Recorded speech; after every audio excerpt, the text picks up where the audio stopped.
Hola, ¿qué tal? ¿Cómo están? Yo soy Lilo Arias y esto es una cápsula ilegal. Hoy hablaremos sobre el Mpox, o también llamada viruela del mono.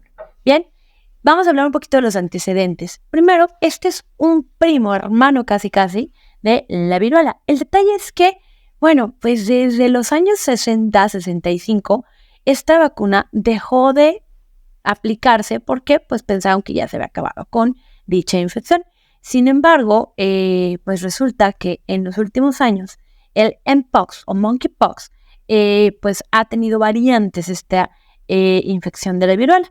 Como les decía, no es una enfermedad nueva, por lo menos lleva 40 años de existir, aunque es una enfermedad endémica, es decir, residía en República del Congo, en África, y tenía mayor presencia en roedores, no en monos, ¿no? Que es como la duda que siempre se ha tenido. Vamos a ver que hasta el momento hay dos tipos de variantes, el clado 1 y el clado 2.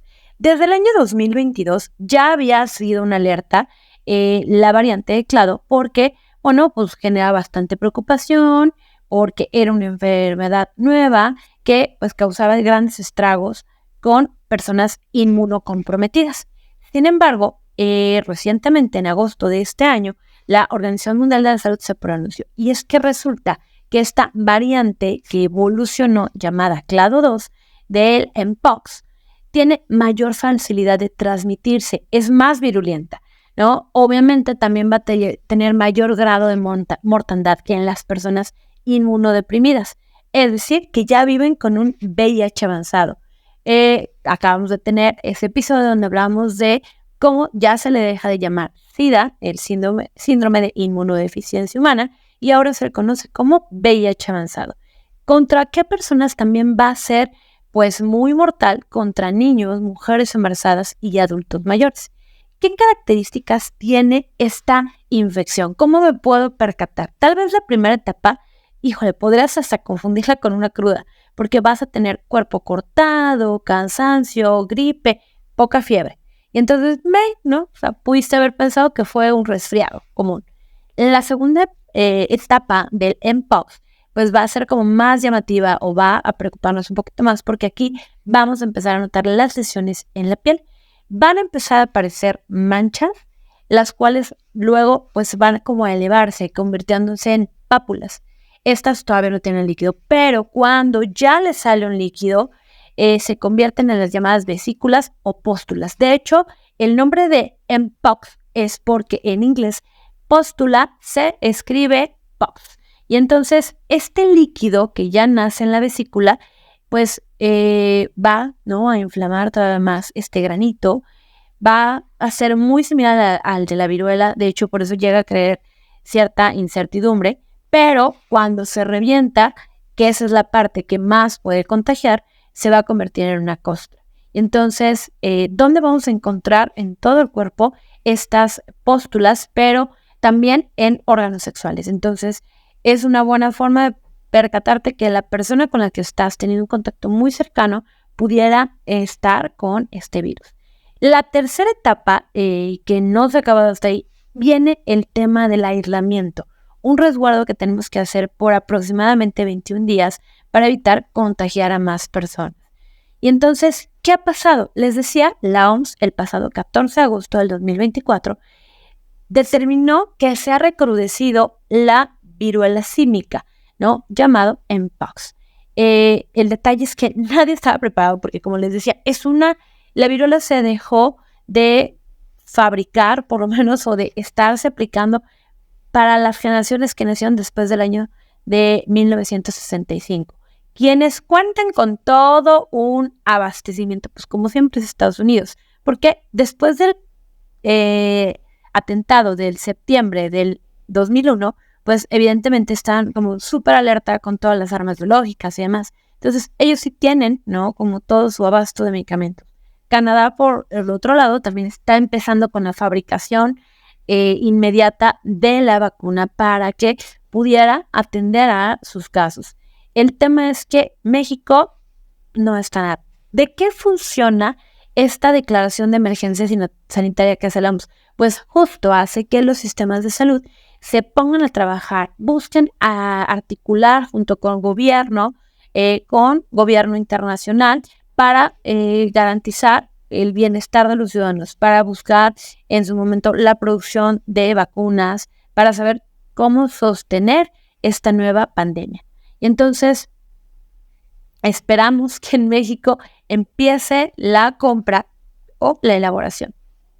Como les decía, lo que debemos hacer en México, por lo mientras en lo que hay vacunas, es ubicar, ¿no? Hacer una detección temprana e informada para evitar mayores contagios. Pero, ¿qué tiene que ver esto con ilegales? Pues resulta que, pues sí, una de las poblaciones a las que más afecta es a las personas inmunocomprometidas, es decir, por ejemplo, las personas con VIH. Ya lo platicábamos en un capítulo anterior, esto no es general, pero por lo menos en México sí, los hombres que tienen sexo con otros hombres, los hombres gay, sí tienen un mayor porcentaje de personas que tienen VIH, ¿no? Y luego, si no están enterados, pues es cuando se pueden enterar, porque además ya están en una etapa de VIH avanzado y entonces el Mpox va a ser más fácil que ataque su cuerpo. Como les decía, este es una enfermedad oportunista porque va a valerse de la baja defensa que tienes para atacar a tu cuerpo. Por eso puede ser tan devastadora, por eso es mortal. Como les decía, pone en riesgo la vida de las personas inmunocomprometidas. Pero bueno, como les decía, es la importancia de hacernos evaluaciones, de estar revisando cómo ha cambiado nuestro cuerpo, si está funcionando bien, de llevar, ¿no?, un acompañamiento médico. Como les decía, ya si el SIDA ya no se le llama SIDA, se le llama VIH avanzado, la viruela del mono, quítensela de la boca. Ahora lo vamos a conocer como Mpox. Bien, y bueno, ¿qué resulta? ¿Cómo puede ser que te contagies de este Mpox?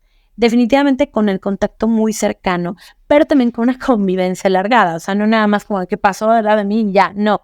Debe haber un contacto muy cercano, de modo que las gotitas de respiratorias, la saliva, las áreas que tocaste, si tú también tienes alguna lesión, pues podría ser que haya un contagio más rápido.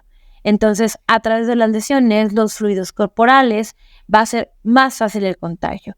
De hecho, incluso hasta utilizar sábanas de una persona que tiene el virus y que ya, pues justo las granitos ya explotaron, va a ser más fácil el contagio. Ojo, hay que mantener mucha higiene, lavar los utensilios, la ropa de cama, los objetos que utiliza una persona que ya tiene Mpox, ¿no? Nosotros lavarnos las manos, si estamos en la calle, evitar tocarnos la boca, la nariz, los ojos, no estar tocando todos los objetos.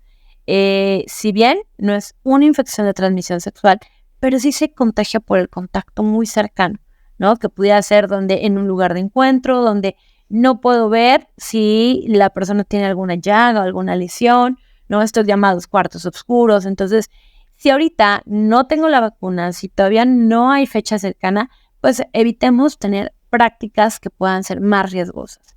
Bien, no olviden no caer en pánico, ni empezar con conductas de discriminación o agresiones, como ocurrió con el COVID, donde se llegaba a negar el servicio o se expulsaba de algunos espacios a personas con rasgos asiáticos, ¿no? Y entonces, es decir, no contribuir con todas estas ideas de que es de un cierto grupo esta enfermedad o personas que van llegando de África o con ciertas características físicas, por favor, no, porque justo son declaraciones violatorias de derechos humanos que van a generar estigma, como justo recién lo usó un programa de comunicación en Rusia, ¿no? Donde aseguraban que en su país no existían pacientes con Mpox, toda vez que decían, bueno, es que también en Rusia no existen HSH, hombres que tienen sexo con hombres o personas gay. Ojo, a ver, Rusia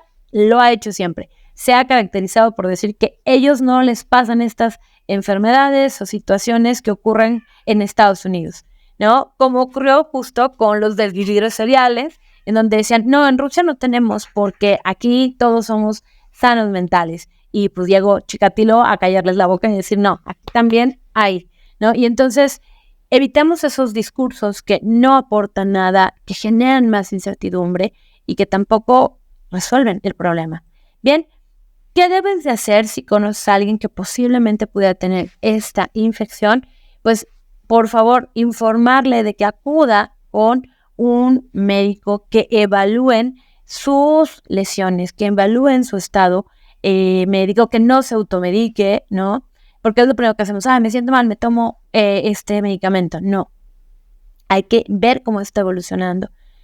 Por supuesto, no permitas tratos denigrantes o discriminación. Tenemos todo un capítulo en el que hablamos de las autoridades a las que podemos acudir en caso de que nos nieguen el servicio, que nos discriminen, que no nos den tanto la atención médica, ¿no? Como les decía, actualmente no hay vacunas. Afortunadamente, con esta declaratoria esperamos que el Estado mexicano empiece a resolverlo, empiece a comunicarse, pero bueno, en cuanto las haya, por favor, acude. Quítate esas teorías conspiranoicas y decir, no, nos van a poner un chip, no es cierto. Acude para que, bueno, podamos reducir el riesgo de adquirir esta infección. Obviamente, pues también, ¿no? Informar para que pacientes y personal profesional de la salud, pues no esté en riesgo de contagio. Como les decía, la Secretaría de Salud señaló que las vacunas que podrían ofrecer para generar una protección contra esta enfermedad son, por ejemplo, la Imvanex, que es de la marca Jynneos, y la ACAM 2000. Ojo, hay un detalle. No hay estudios disponibles sobre su eficacia en humanos y sobre su seguridad, pero ya se están proporcionando. Y bueno, pues con esto terminamos. Esperamos que les haya servido esta información y pues nos vemos en una cápsula más. Síguenos en nuestras redes sociales para más tips. Yo soy Lilo Arias y esto fue una cápsula ilegal.